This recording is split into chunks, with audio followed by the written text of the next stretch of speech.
ठीक है दोस्तों, अभी हम लोग आ चुके हैं बिल्कुल हमारे नॉर्मल स्क्रीन के ऊपर। आप सभी लोगों को पता ही है फिलहाल कौन सा सीजन चल रहा है। यस, क्वार्टर 4 के रिजल्ट का सीजन हम लोग को चलते हुए देखने को मिल रहा है। एंड दोस्तों अभी हम लोग बात करने वाले हैं एक ऐसे कंपनी के बारे में, ठीक है। तो इसको हम लोग हमेशा स्टडी पर्पस के लिए रडार के ऊपर रखते थे। स्टडी पर्पस मतलब ये ऐसा कोई एग्रेसिवली बाइंग वाला स्टॉक तो हम लोगों का कभी भी यहाँ पे रहा नहीं, ना ही ये स्टॉक मेरे पास है।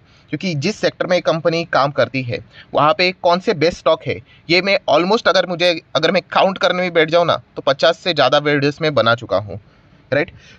फिर भी ये कंपनी हम लोगों ने क्यों ट्रैक करनी चाहिए थी, इससे ऊपर मैंने 2-3 बार वीडियो बनाया था। एंड आज इस कंपनी के Q4 के नंबर भी सामने यहाँ पे आ चुके हैं।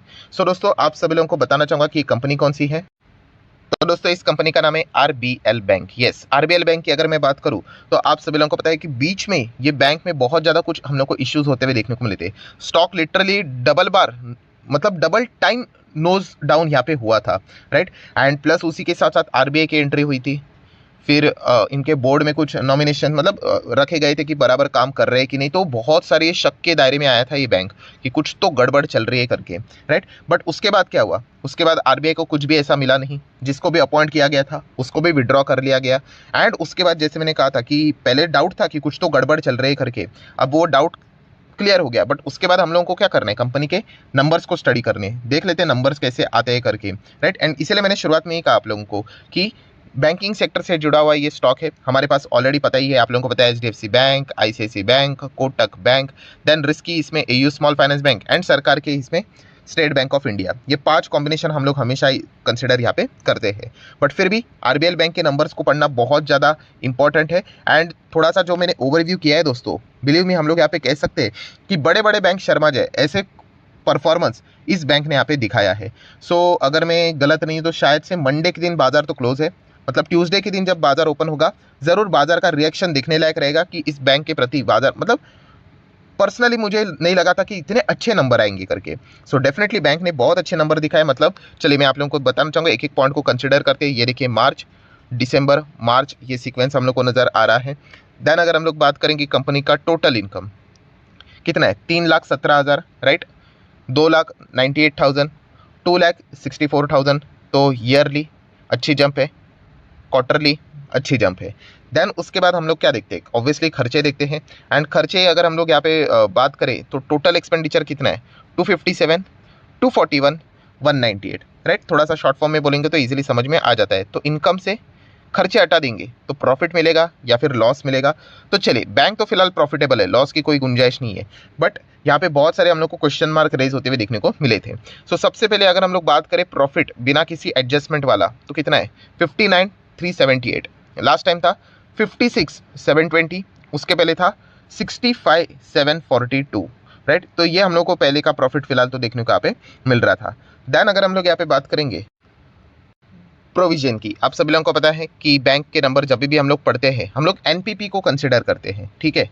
तो वहाँ पे अगर हम लोग देखेंगे तो प्रॉफिटेबिलिटी की अगर हम लोग बात करें ईयरली थोड़ा सा हम लोग को डाउन देखने को मिल रहा है। आप चेक कर सकते हैं 65 का कितना हो गया, 59, ठीक है। बट अगर हम लोग प्रोविजन की बात करें, प्रोविजन का अर्थ क्या है, मैं मल्टीपल टाइम बोल चुका हूँ कि शेयर होल्डर को बताना पड़ता है कि कितना पैसा बैंक बता रही है शेयर होल्डर को कि शायद से नहीं आएगा करके, आप इसको लॉस ही पकड़ लेना, ठीक है।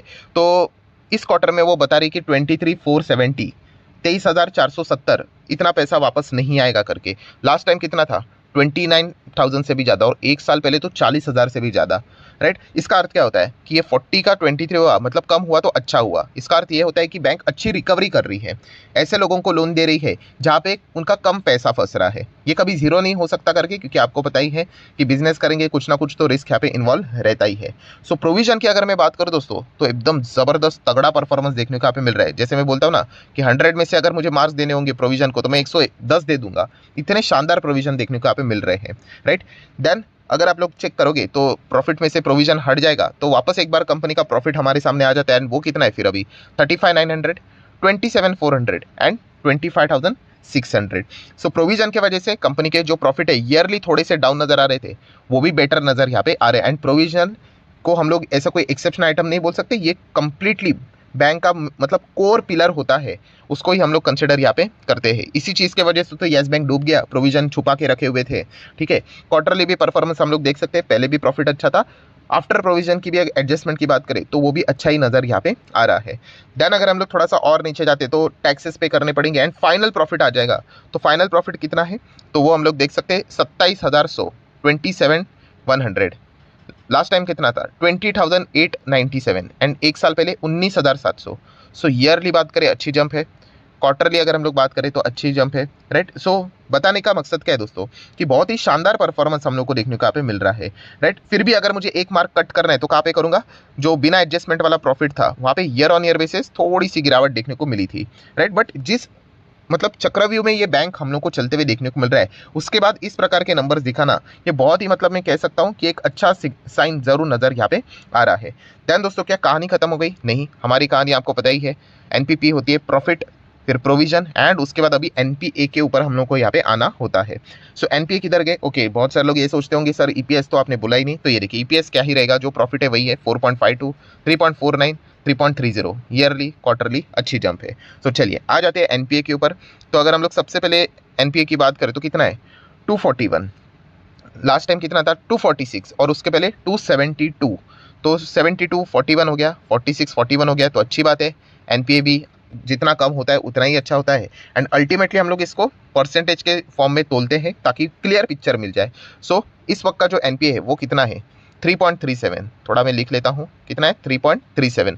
लास्ट टाइम कितना था 3.61 एंड एक साल पहले कितना था 4.40। सो 4.40 कितना हो गया 3.37, 3.61 कितना हो गया एनपी 3.37। तो बताओ अच्छा है कि बुरा है? ऑब्वियसली अच्छा है। प्रॉफिटेबिलिटी ये जो एनपीपी होता है ना दोस्तों, ठीक है, उसमें अगर देखा गया तो ये सिर्फ प्रॉफिट एक जो पैरामीटर होता है दैट्स इट, ये ऊपर जाना चाहिए, बाकी प्रोविजन नीचे जाना चाहिए एंड एनपीए नीचे जाना चाहिए। मतलब ये नीचे मतलब अच्छा, प्रोविजन नीचे मतलब अच्छा, प्रॉफिटेबिलिटी बड़ा मतलब अच्छा। सो ये चीज़ें हम लोग को देखने को यहाँ पे मिल रही। तो कुल मिला के अगर मैं बात करूँ दोस्तों तो आरबीएल बैंक ने बहुत ही मतलब अच्छे नंबर दिखाए, डिसेंट नंबर दिखाए, हम लोग ज़रूर ऐसा बोल सकते हैं।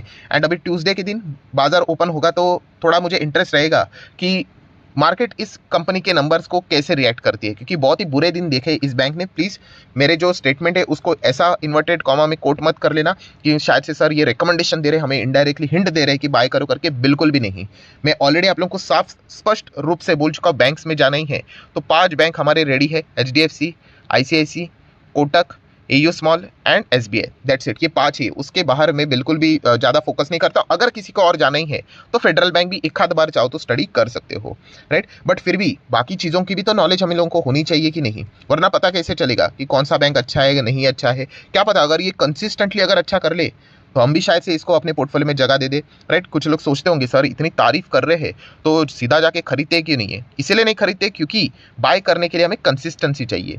ये जो इस प्रकार के इसने नंबर दिखाया ना, ये अगर बार बार दिखाएगा ना तो ये खुद से आगे बढ़ना स्टार्ट करेगा। बट इनकी प्रॉब्लम यही होती है, ये कंसिस्टेंसी नहीं दिखा पाते। ये एक आध बार बड़ी बड़ी पारी खेल लेते हैं। क्रिकेट में रहता है ना कि कोई एक प्लेयर आता है यादगार पारी खेलता है, उसके बाद वो खेलता ही नहीं है। तो वैसा ही है इनका कि कंसिस्टेंसी चाहिए, धीमे धीमे करके इन्होंने अच्छा परफॉर्मेंस दिखाना चाहिए। वो अगर दिखा देंगे तो ज़रूर मैं आप लोगों के सामने ये बैंक रख लूँगा वापस। बट अभी की जितनी रिक्वायरमेंट थी उस हिसाब से सारी चीज़ों को कवर कर रहा हूँ। देन सेगमेंट देखिए, ये बैंक रिस्की क्यों है?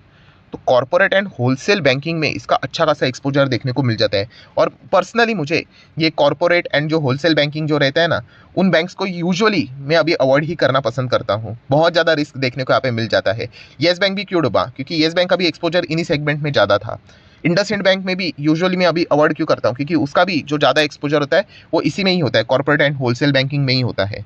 तो इसलिए थोड़ा यहाँ पे अगर मैं बात करूँ ना, तो पैसा अगर किसी का भी अगर एक पार्टी ने भी फटका दे दिया ना तो बड़ा पैसा डूब जाता है, राइट। सबसे बेस्ट कौन सा होता है? Retail banking, right. क्योंकि रिटेल में देखा गया पैसा भी डूब गया तो बहुत ही छोटा छोटा पैसा डूबता है। यही तो एचडीएफसी बैंक की सीक्रेट है, राइट। आईसीआईसीआई बैंक का सीक्रेट है कि क्यों वो इतने बड़े हैं, ठीक है। रिटेल बैंकिंग अच्छा है, अच्छा परफॉर्मेंस यहाँ पे चल रहा है। ट्रेजरी की बात करें तो कैसा परफॉर्मेंस यहाँ पे चल रहा है तो वो देख सकते हैं 170 to 164, ठीक है। सो कुल मिला के अगर मैं स्टोरी की बात करूँ तो आरबीएल बैंक जरूर आप चाहो तो स्टडी पर्पस के लिए कंसिडर कर सकते हो। प्लीज़ इसको एज अ बाइंग रिकमेंडेशन मत पकड़ लेना। बहुत सारे लोग ऐसे मतलब बोलते हैं ना कि उनको बस शॉर्टकट मारना होता है, और ये प्राइस देखकर तो और खुश हो जाएंगे, 150 रुपये का, अरे चलो ट्राई ही कर लेते हैं। तो ऐसा नहीं करना है दोस्तों। आप देख सकते हैं, ये देखिए कहाँ से कहाँ ये लगातार हम लोग को ये एक बार नोज डाइव देखने को मिला, फिर यहाँ पे एक बार नोज डाइव देखने को मिला, राइट। एंड लगातार लोअर लो कट होते ही चला जा रहा है, कट होते ही चला जा रहा है, कट होते ही चला जा रहा है। तो इसलिए इतना सब कुछ तांडव देखने के बाद अभी जाकर थोड़ा सा किधर जाके इनका Q4 के नंबर थोड़े से डिसेंट नजर आ रहे हैं, तो इतना गिरने के बाद क्या यहाँ पे अच्छी रिकवरी आएगी, क्या ट्रेडर इस चीज़ के फायदा उठाएंगे, ये देखना इंटरेस्टिंग रहेगा। देखिए टॉप लेवल से कितना डाउन है, 70% डाउन। मतलब कुछ तो इंटरनल इशू के चलते हम लोग को दिक्कत देखने को मिली थी, वरना अगर आप 5 साल का डेटा देखोगे, बाकी HDFC ऊपर, ICICI ऊपर, एक्सिस ऊपर, फेडरल बैंक ऊपर, right, AU small finance bank ऊपर, SBI ऊपर, और ये इसकी गाड़ी नीचे। समझ रहे हो, इसको बोलते हैं इंटरनल इशू। इसलिए इंटरनल इशू वाले चीज़ों से थोड़ा सा बच के रहना चाहिए। बट स्टडी करने के लिए इसके ऊपर आप लोगों का फोकस रहना चाहिए। बस इतना ही कहना चाहूँगा। जितना हो सके मैंने रिपीटेशन मोड में वार्निंग दे दिया है, बाकी आपकी मर्जी।